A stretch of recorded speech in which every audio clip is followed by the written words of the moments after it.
മുസ്ലിം സമുദായത്തിന്റെ ഐക്യം എന്ന എന്റെ ഈ പ്രഭാഷണം എല്ലാ കാര്യങ്ങളെക്കുറിച്ചും പരാമർശിച്ചു കൊള്ളണമെന്നില്ല.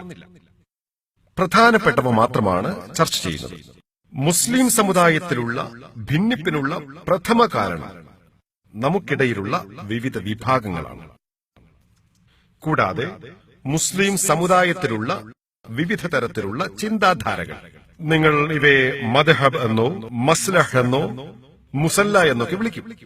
അതിനാൽ തന്നെ ഒന്നാമത്തെ കാരണം മുസ്ലിം സമുദായത്തിലുള്ള വിവിധ വിഭാഗങ്ങളാണ്. കൂടാതെ വിവിധ ചിന്താധാരകൾ, മദ്ഹബ്, മസ്ലഹ്, മുസല്ല തുടങ്ങിയവ.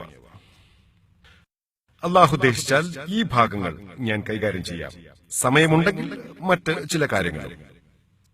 നിങ്ങളിൽ അധിക പേർക്കും അറിയാമായിരിക്കും, എന്റെ വീക്ഷണപ്രകാരം ദഅവത്തിനുള്ള താക്കോൽ ഖുർആനിലെ 3-ാം അധ്യായം ആൽ ഇംറാൻ 64-ാം വചനം. വേദക്കാരോട് പറയുക, ഞങ്ങൾക്കും നിങ്ങൾക്കുമിടയിൽ പൊതുവായുള്ള ഒരു തത്വത്തിലേക്ക് നിങ്ങൾ വരുവിൻ.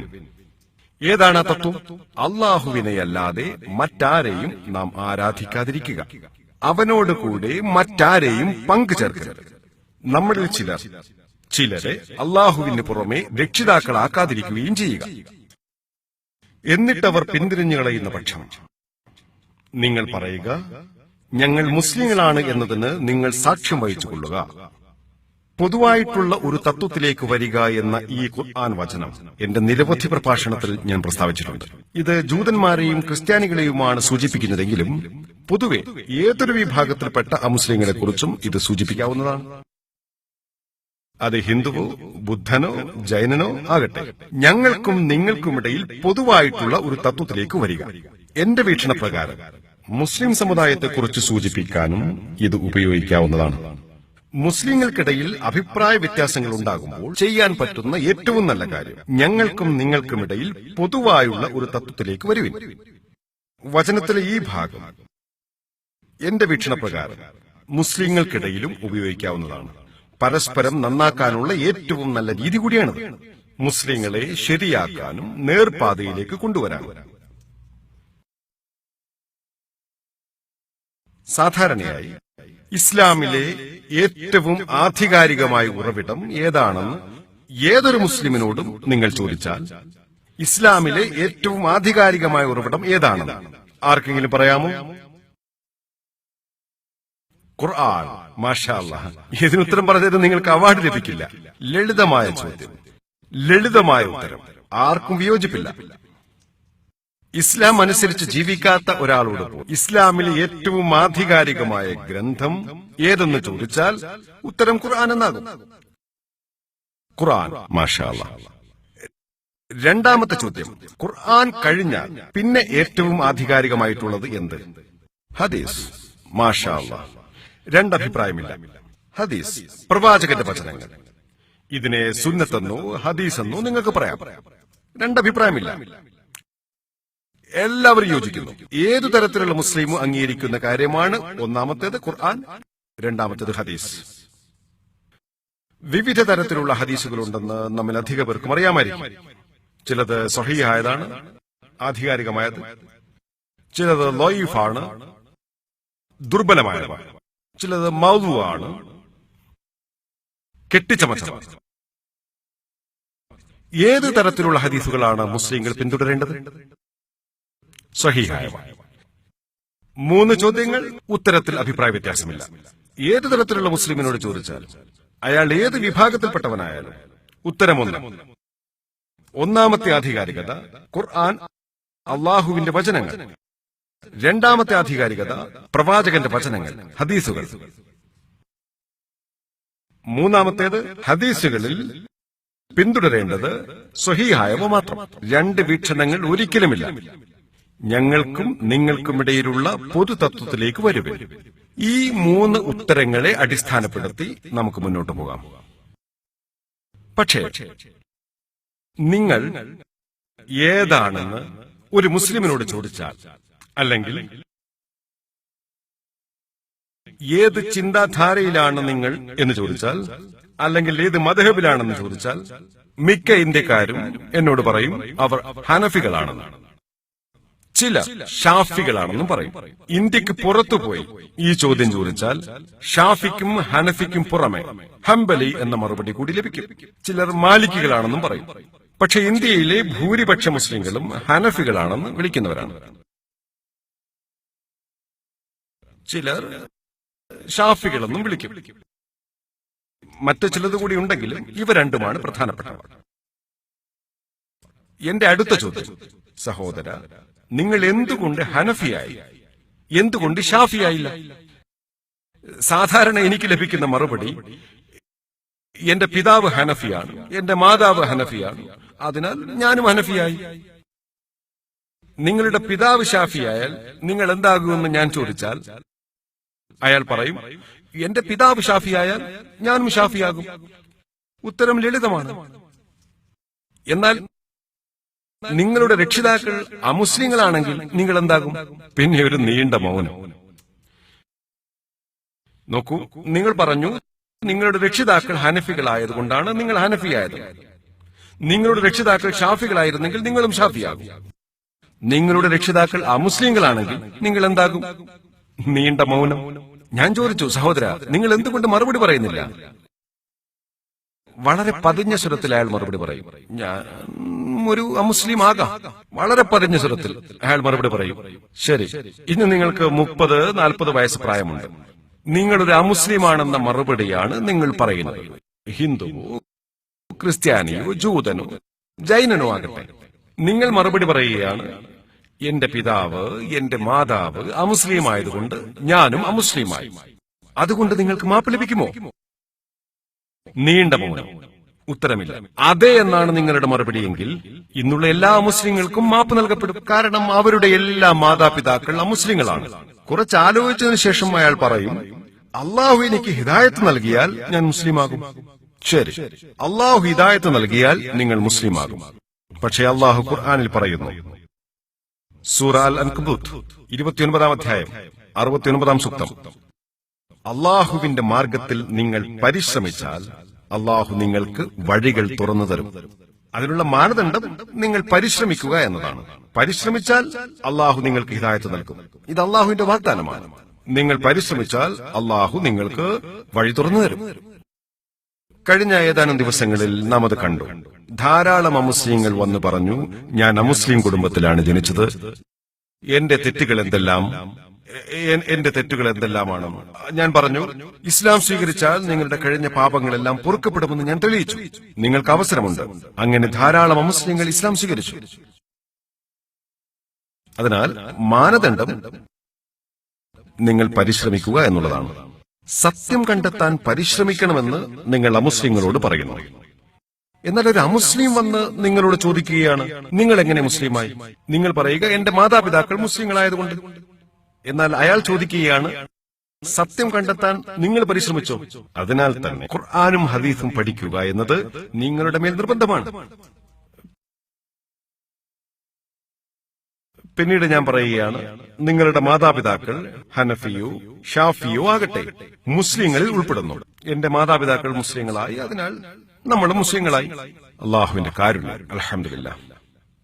എന്റെ അടുത്ത ചോദ്യം, സഹോദര, നിങ്ങൾ പറഞ്ഞു നിങ്ങളൊരു ഹനഫിയാണെന്ന്. ഹനഫിയാണോ ഷാഫിയാണോ നല്ലത്?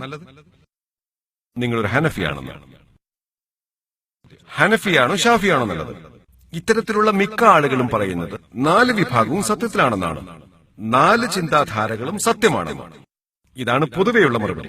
4 ചിന്താധാരകളും സത്യമാണ്. ഹനഫി, ഷാഫി, ഹംബലി, മാലിക് തുടങ്ങിയ എല്ലാ ചിന്താധാരകളും ശരിയാണെന്ന്. ചിലർ പറയുന്നത് ഷാഫികളുടേതാണ് ശരിയെന്ന്, ചിലർ പറയുന്നത് ഹനഫികളുടേത്. പക്ഷെ ഭൂരിപക്ഷം പറയുന്നു 4 ചിന്താധാരകളും ശരിയാണെന്ന്. പിന്നീട് ഞാൻ ഒരു ചോദ്യം ചോദിച്ചു. ഇവയെല്ലാം വളരെ ലളിതമായതാണ്, ബുദ്ധിമുട്ടുള്ളവയല്ല. എന്റെ അടുത്ത ചോദ്യം, സഹോദര, നിങ്ങളുടെ മദ്ഹബിൽ, അതായത് ഹനഫി മദ്ഹബിൽ, വുളുവിന്റെ അവസ്ഥയിലുള്ള ഒരാൾ യാദൃച്ഛികമായി സ്ത്രീയെ സ്പർശിച്ചാൽ, അല്ലെങ്കിൽ സ്ത്രീ പുരുഷനെ സ്പർശിച്ചാൽ വുളു ദുർബലമാകുമോ? അല്ലേ? ഹനഫി മറുപടി പറയുക, ഹനഫി മദ്ഹബിൽ വുളു ദുർബലമാകില്ല. ശരി. അടുത്ത ചോദ്യം. ഷാഫി മദ്ഹബിൽ വുളുവിന്റെ അവസ്ഥയിലുള്ള ഒരു പുരുഷൻ യാദൃശികമായി സ്ത്രീയെ സ്പർശിക്കുകയോ അല്ലെങ്കിൽ സ്ത്രീ പുരുഷനെ സ്പർശിക്കുകയോ ചെയ്താൽ വുളു ദുർബലമാകുമോ? അവൻ വുളുവിന്റെ അവസ്ഥയിലുണ്ടോ ഇല്ലെങ്കിൽ അതിന്റെ പുറത്താണോ? മറുപടി വുളു ദുർബലമാകുമെന്നാണ്. നിങ്ങൾക്ക് എല്ലാവർക്കും അറിയാം. ലളിതമായ ചോദ്യം, ലളിതമായ ഉത്തരം. ബുദ്ധിമുട്ടുള്ള ഒന്നുമില്ല. എല്ലാ ചോദ്യവും ലളിതമാണ്. ഷാഫി മദ്ഹബിൽ വുളു ദുർബലമാകും. എന്റെ അടുത്ത ചോദ്യവും വളരെ ലളിതമാണ്. എന്റെ ചോദ്യം, പ്രിയപ്പെട്ട സഹോദര, രണ്ടും ഒരേ സമയം ശരിയാകുമോ? ഒരു മുസ്ലിമിന് യാദൃച്ഛികമായി സ്ത്രീയെ സ്പർശിച്ചാൽ വുളു ദുർബലമാകും. എന്നാൽ മറ്റൊരു മുസ്ലിമിന് യാദൃച്ഛികമായി സ്ത്രീയെ സ്പർശിച്ചാൽ വുളു ദുർബലമാകില്ല. രണ്ടും ഒരേ സമയം ശരിയാകുമോ? ആരുടേതാണ് ശരി എന്നതല്ല ചോദ്യം. ആരുടേതാണ് ശരി എന്ന് തീരുമാനിക്കാൻ ഖുർആനിലും ഹദീസിലും നിങ്ങൾക്ക് അറിവ് വേണം. എന്റെ ചോദ്യം വളരെ ലളിതമാണ്. രണ്ടും ഒരേ സമയം ശരിയാകുമോ? ഇല്ല. ലളിതമായ ചോദ്യം, ലളിതമായ ഉത്തരം. ഇതിന് പ്രതിഫലമൊന്നുമില്ല. ഞാൻ ചോദിക്കട്ടെ, ഒരു ടീച്ചർ പഠിപ്പിക്കുകയാണ് 2 × 2 5 അല്ല എന്ന്. മറ്റൊരു ടീച്ചർ പഠിപ്പിക്കുകയാണ് 2 × 2 5 ആണെന്ന്. രണ്ടു ടീച്ചർമാരുടേതും ഒരേ സമയം ശരിയാകുമോ? അതെ. ഗണിതമറിയാത്തവൻ അതെ എന്ന് പറയും. ഞാൻ സമ്മതിക്കുന്നു. ഗണിതമറിയാത്തവൻ അതെ എന്ന് പറയും. 4ാം ക്ലാസ് വിദ്യാഭ്യാസം മാത്രമുള്ള ഗണിതത്തിന്റെ ബാലപാഠം പഠിച്ചവൻ പോലും പറയും ഇല്ല എന്ന്. കാരണം എല്ലാവർക്കും അറിയാം 2 × 2 4 എന്നതാണ്. ഒന്നാമത്തെ ടീച്ചർ പഠിപ്പിക്കുന്നത് 2 × 2 5 അല്ല എന്നാണ്. മറ്റൊരു ടീച്ചർ പഠിപ്പിക്കുന്നത് 2 × 2 5 ആണെന്ന്. രണ്ടും ഒരേ സമയം ശരിയാകുമോ? ഉത്തരം ഇല്ല എന്നതാണ്. വളരെ ലളിതം. നിങ്ങൾ അധിക പേരും 4ാം ക്ലാസ് വിജയിച്ചു കാണുമെന്നാണ് ഞാൻ വിചാരിക്കുന്നത്. എന്നാൽ കുറച്ച് ബുദ്ധിമുട്ടുള്ള ഒരു ചോദ്യം ചോദിക്കുകയാണ്. 375 ഗുണനം 625 = 1,525,000 ആണെന്നാണ് ഒരു ടീച്ചർ പറയുന്നത്. മറ്റൊരു ടീച്ചർ പറയുന്നത് 375 × 625 1,525,000 അല്ലെന്നാണ്. രണ്ടും ഒരേ സമയം ശരിയാകുമോ? ഇല്ല. അതിന് ഗണിതശാസ്ത്രജ്ഞനാകേണ്ടതില്ല. ആരുടേതാണ് ശരിയെന്ന് നിങ്ങളോട് ചോദിച്ചാൽ ഒരു കാൽക്കുലേറ്റർ എടുത്ത് കണക്കൂട്ടി നോക്കിയാൽ മതി. രണ്ടും ഒരേ സമയം ശരിയാകില്ല. ഏത് ടീച്ചറുടേതാണ് ശരിയെന്ന് പരിശോധിക്കാൻ കാൽക്കുലേറ്റർ എടുത്ത് പരിശോധിച്ചാൽ മനസ്സിലാക്കാം ആദ്യത്താണോ രണ്ടാമത്തേതാണോ ശരിയെന്ന്. അതുപോലെ ഹനഫി മദ്ഹബാണോ ഷാഫി മദ്ഹബാണോ ശരിയെന്ന് പരിശോധിക്കാൻ ഹനഫിയാണോ ഷാഫിയാണോ രണ്ടും ഒരേ സമയം ശരിയാകുമോ? ഉത്തരമില്ല എന്നാണ്. പക്ഷെ ഏത് മദ്ഹബാണ് കൂടുതൽ ശരി? എന്താണ് മറുപടി? അതേ മറുപടി. ആധികാരിക ഗ്രന്ഥങ്ങളുമായി നാം പരിശോധിക്കുക. ഒന്നാമത്തേത് ഖുർആൻ, രണ്ടാമത്തേത് ഹദീസുകൾ. ശരി, ഇവിടെ ഹനഫിയാണോ ഷാഫിയാണോ ശരിയായത്? ഇവിടെ എല്ലാവർക്കും കണ്ടെത്താൻ കഴിയില്ല. അള്ളാഹുവിന്റെ മാർഗത്തിൽ പരിശ്രമിച്ചാലല്ലാതെ, സത്യം കണ്ടെത്താൻ പരിശ്രമിച്ചാലല്ലാതെ സാധിക്കില്ല. ഖുർആൻ എടുത്ത് നാം വായിച്ചാൽ ഖുർആനിൽ 5-ാം അധ്യായം മാഇദയിൽ 6-ാമത്തെ വചനം, ഹേ സത്യവിശ്വാസികളെ, നിങ്ങൾ നമസ്കാരത്തിനൊരുങ്ങിയാൽ നിങ്ങളുടെ മുഖങ്ങളും മുട്ടുവരെ 2 കൈകളും കഴുകുകയും നിങ്ങളുടെ തല തടവുകയും നെരിയാണി വരെ 2 കാലുകൾ കഴുകുകയും ചെയ്യുക. അതിനർത്ഥം നമസ്കാരത്തിന് മുമ്പ് വുളു ചെയ്യൽ നിർബന്ധമാണ്. നിങ്ങൾ വലിയ അശുദ്ധി ബാധിച്ചവരായാൽ നിങ്ങൾ കുളിച്ച് ശുദ്ധിയാകുക. വചനം തുടരുന്നു, നിങ്ങൾ രോഗികളാവുകയോ യാത്രയിലാവുകയോ ചെയ്താൽ, അല്ലെങ്കിൽ നിങ്ങളിൽ ഒരാൾ മലമൂത്ര വിസർജനം കഴിഞ്ഞു വരികയോ നിങ്ങൾ സ്ത്രീകളുമായി സംസർഗം നടത്തുകയോ ചെയ്തിട്ട് നിങ്ങൾക്ക് വെള്ളം കിട്ടിയില്ലെങ്കിൽ ശുദ്ധമായ ഭൂമുഖം തേടിക്കൊള്ളുക. എന്നിട്ട് അതുകൊണ്ട് നിങ്ങളുടെ മുഖവും കൈകളും തടവുക. അതിനാൽ ഖുർആനിലെ ഈ വചനത്തിന്റെ അടിസ്ഥാനത്തിൽ നിങ്ങൾ സ്ത്രീകളെ സ്പർശിച്ചാൽ, ഇവിടെ ലമസ എന്ന അറബി പദമാണ് ഉപയോഗിച്ചിരിക്കുന്നത്. ഇത് മസ എന്ന പദത്തിൽ നിന്നുണ്ടായതാണ്. ഈ വചനത്തിന്റെ അടിസ്ഥാനത്തിൽ സ്ത്രീയെ സ്പർശിച്ചാൽ വുളു ചെയ്യണമെന്നാണ്. വെള്ളമില്ലെങ്കിൽ തയമ്മും ചെയ്യണം, അല്ലെങ്കിൽ കുളിക്കണം, അല്ലെങ്കിൽ വുളു, തയമ്മം, മൂന്നെണ്ണത്തിലും തിരഞ്ഞെടുക്കാം. വെള്ളമില്ലെങ്കിൽ തയമ്മും ചെയ്യണം. മസ എന്ന അറബി പദത്തിന് നിഘണ്ടുവിൽ രണ്ടർത്ഥങ്ങൾ കാണാം.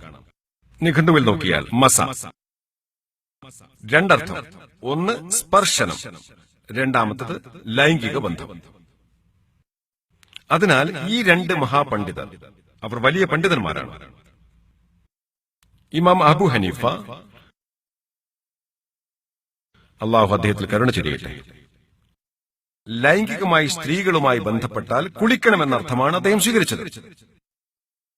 മസ എന്നതിന് ലൈംഗികമായ ബന്ധത്തെയാണ് സൂചിപ്പിച്ചത്. അതിനാൽ സാധാരണയുള്ള സ്പർശനം മൂലം വുളു ദുർബലമാകില്ല. ഇമാം ഷാഫി, അള്ളാഹു അദ്ദേഹത്തിൽ കരുണ ചെയ്യട്ടെ, സ്പർശനം എന്നർത്ഥമാണ് അദ്ദേഹം സ്വീകരിച്ചത്. മസ എന്നതിന് രണ്ടർത്ഥങ്ങളുണ്ട്. അതിനാൽ ഹനഫി ചിന്താരീതി അനുസരിച്ച് സ്പർശനം വുളുവിനെ ദുർബലപ്പെടുത്തില്ല, എന്നാൽ ലൈംഗിക ബന്ധം വുളുവിനെ ദുർബലപ്പെടുത്തും. ഷാഫി മദ്ഹബ് അനുസരിച്ച് സ്ത്രീകൾ സ്പർശിച്ചാൽ വുളു ദുർബലമാകും. മസ എന്ന പദത്തിന് രണ്ടർത്ഥങ്ങളാണുള്ളത്. വ്യത്യസ്ത അർത്ഥങ്ങളാണ് രണ്ട് പണ്ഡിതരും സ്വീകരിച്ചത്. പക്ഷെ ഇതിന്റെ ഏറ്റവും നല്ല വിശദീകരണം ഖുർആൻ തന്നെയാണ്. ഖുർആനിൽ കണ്ടിട്ടില്ലെങ്കിൽ ആധികാരികമായി അടുത്തതായി വരുന്ന ഹദീസുകൾ പരിശോധിക്കണം. പക്ഷേ ഖുർആനിലെ മറ്റൊരു വചനം, ആൽ ഇംറാൻ അധ്യായം 3 47 സൂക്തത്തിൽ മസ എന്ന പദം പ്രതിപാദിച്ചിട്ടുണ്ട്. മറിയം അലൈഹി ഇസ്ലാമയെ കുറിച്ചുള്ള കഥയാണ് അവിടെ വിവരിച്ചിരിക്കുന്നത്. ജിബ്രീൽ മാലാഖ് വന്ന് നിങ്ങൾക്കൊരു കുഞ്ഞുണ്ടാകാൻ പോകുന്നു എന്ന വാർത്ത അവരെ അറിയിച്ചു. ഹസ്രത്ത് മറിയം അലൈഹി ഇസ്ലാമയുടെ മറുപടി, അള്ളാഹു അവരിൽ തൃപ്തിപ്പെടട്ടെ, അവർ പറയുന്നു, അധ്യായം 3 47 സൂക്തം, എനിക്ക് എങ്ങനെയാണ് കുട്ടിയുണ്ടാവുക? എന്നെ ഒരു മനുഷ്യനും സ്പർശിച്ചിട്ടില്ലല്ലോ. മസ എന്ന മൂലപദം അവിടെയും കാണാം. മറിയം അലൈഹി ഇസ്ലാം, അള്ളാഹു അവരെ തൃപ്തിപ്പെടട്ടെ, അവർ പറയുകയാണ്, എനിക്ക് എങ്ങനെയാണ് കുട്ടിയുണ്ടാവുക? എന്നെ ഒരു മനുഷ്യനും സ്പർശിച്ചിട്ടില്ലല്ലോ. ഇത് ലൈംഗിക ബന്ധത്തെയാണ് സൂചിപ്പിക്കുന്നത്, സാധാരണയുള്ള സ്പർശനമല്ല. ഒരു സ്ത്രീയെ ഒരാൾ സ്പർശിച്ചാൽ അവർക്ക് കുഞ്ഞുണ്ടാവില്ല. പക്ഷെ ലൈംഗിക ബന്ധമാണെങ്കിൽ കുഞ്ഞുണ്ടാകാനുള്ള സാധ്യതയുണ്ട്. എനിക്ക് എങ്ങനെയാണ് കുട്ടിയുണ്ടാവുക? എന്നെ ഒരു മനുഷ്യനും സ്പർശിച്ചിട്ടില്ലല്ലോ. അതിനുള്ള മറുപടി, അള്ളാഹു ഒരു കാര്യം തീരുമാനിച്ചാൽ അതിനോട് ഉണ്ടാകൂ എന്ന് പറയും, അപ്പോൾ അതുണ്ടാകുന്നു.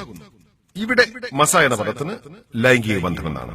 കൂടാതെ മുഹമ്മദ് നബിയുടെ ഒരു വചനം നാം വായിച്ചാൽ, ഖുർആനിലെ ഏതെങ്കിലും വചനം മനസ്സിലാക്കാതെ വന്നാൽ അടുത്ത ആധികാരികതയായ ഹദീസ് പരിശോധിക്കണം. സ്വഹീഹായ ഹദീസുകൾ പരിശോധിക്കുക. സ്വഹീഹായ ഒരു ഹദീസ് പ്രകാരം അബൂ ദാവൂദ് 1-ാം വാള്യം നമസ്കാരം എന്ന പാഠം അധ്യായം 70 ഹദീസ് 179. ആയിഷ റളിയല്ലാഹു അൻഹ പറയുന്നു, ഒരിക്കൽ പ്രവാചകൻ തന്റെ ഭാര്യമാരിൽ ഒരാളെ ചുംബിച്ചു. അതിനുശേഷം നമസ്കരിക്കാൻ പോയി. അദ്ദേഹം പുതുതായി വുളു എടുത്തില്ല. ഉർവ, അല്ലാഹു അവരെ തൃപ്തിപ്പെടട്ടെ, അവർ ചോദിച്ചു, നിങ്ങളല്ലാതെ മറ്റാരാകാനാണത്? അവർ ആയിഷ റളിയല്ലാഹു അൻഹയോട് പറഞ്ഞു. ഇത് സൂചിപ്പിക്കുന്നത് അത് ആയിഷ റളിയല്ലാഹു അൻഹ ആയിരുന്നു എന്നാണ്. അബൂ ദാവൂദ് 1-ാം വാള്യം നമസ്കാരം എന്ന പാഠം അധ്യായം 70 ഹദീസ് 179 സ്വഹീഹ് ഹദീസാണ്. മുഹമ്മദ് നബി വുളുവിന്റെ അവസ്ഥയിലായിരിക്കെ അദ്ദേഹത്തിന്റെ ഭാര്യ ആയിഷയെ ചുംബിച്ചു. അതിനുശേഷം അദ്ദേഹം നമസ്കരിക്കാൻ പോയി. പുതുതായി വുളു എടുത്തിരുന്നില്ല. ഇത് സൂചിപ്പിക്കുന്നത് സാധാരണയുള്ള സ്പർശനം വുളു ദുർബലപ്പെടുത്തില്ല എന്നാണ്.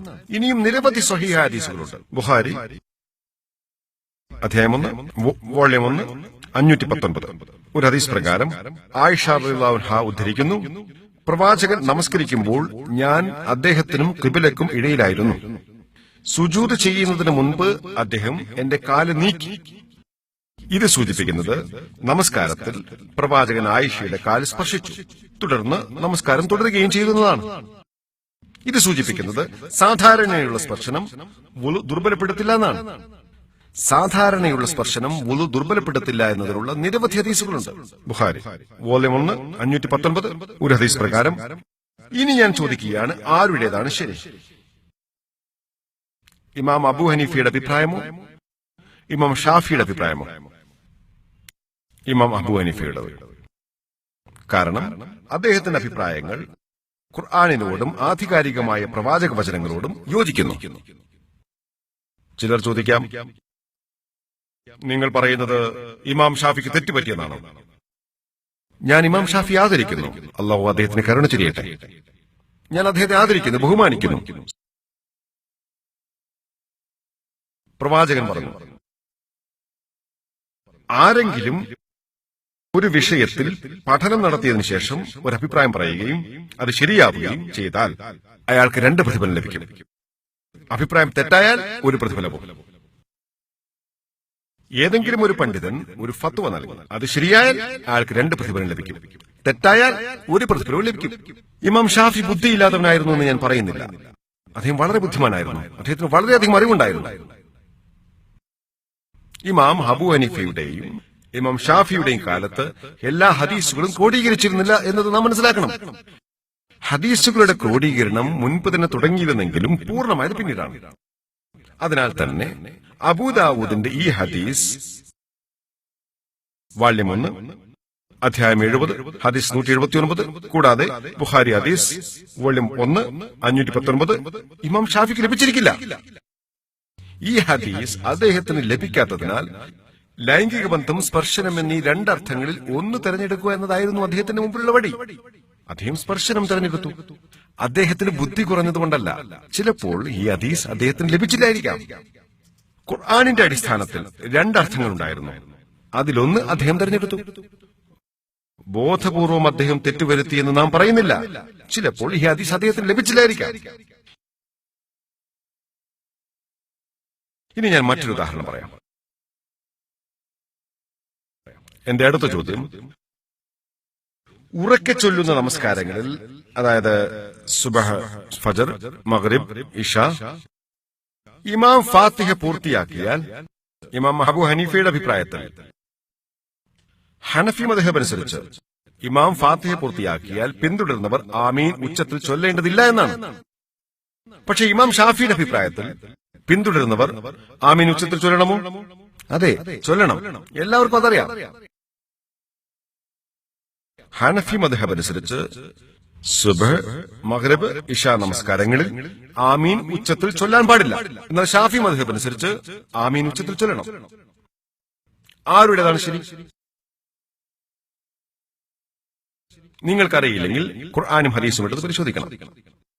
ആമീൻ ഉച്ചത്തിൽ ചൊല്ലാൻ പാടുണ്ടോ ഇല്ലേ എന്നതിനെക്കുറിച്ച് ഖുർആനിൽ നമുക്കൊന്നും കാണാൻ കഴിയില്ല. അതിനാൽ ആധികാരികമായി അടുത്തതായി വരുന്ന ഹദീസുകൾ പരിശോധിക്കണം. ആധികാരികമായ ഹദീസുകൾ നാം പരിശോധിച്ചാൽ ബുഖാരി വാള്യം 1 പുസ്തകം ആദാൻ അധ്യായം 111 ഹദീസ് 780 പറയുന്നു, പ്രവാചകൻ പറഞ്ഞു, ഫാത്തിഹയ്ക്ക് ശേഷം ആമീൻ ഉച്ചത്തിൽ ചൊല്ലുക. നിങ്ങളുടെ ആമീനും മലക്കുകളുടെ ആമീനും ഒരുമിച്ചായാൽ നിങ്ങളുടെ കഴിഞ്ഞ പാപങ്ങളെല്ലാം പൊറുക്കപ്പെടും. ബുഖാരി അടുത്തതായി വരുന്ന ഹദീസ് 781 പ്രവാചകൻ പറഞ്ഞു, നിങ്ങളിൽ ആരുടെയെങ്കിലും ആമീനും മലക്കുകളിൽ ആരുടെയെങ്കിലും ആമീനും ഒരുമിച്ച് വന്നാൽ നിങ്ങളുടെ കഴിഞ്ഞ പാപങ്ങളെല്ലാം പൊറുക്കപ്പെടും. സഹീഹ് ബുഖാരി വോള്യം 1 പുസ്തകം ആദാൻ. പ്രവാചകൻ പറഞ്ഞു, ഇമാം വലദ്ദാലീൻ എന്ന് പറഞ്ഞാൽ ആമീൻ ഉച്ചത്തിൽ ചൊല്ലുക. നിങ്ങളുടെ ആമീനും മലക്കുകളുടെ ആമീനും ഒരുമിച്ചായാൽ നിങ്ങളുടെ കഴിഞ്ഞ പാപങ്ങളെല്ലാം പൊറുക്കപ്പെടും. 3 കുറയാത്ത ഹദീസുകൾ ബുഖാരിയിൽ നിന്ന് ഞാൻ ഉദ്ധരിച്ചു, ഫാത്തിഹയ്ക്ക് ശേഷം ആമീൻ ഉച്ചത്തിൽ ചൊല്ലണമെന്നതിനെ കുറിച്ച്. ഇതുപോലെ 6 കുറയാത്ത ഹദീസുകൾ സ്വഹീഹ് മുസ്ലിമിലും കാണാം. സ്വഹീഹ് മുസ്ലിം വാള്യം 1 പുസ്തകം നമസ്കാരം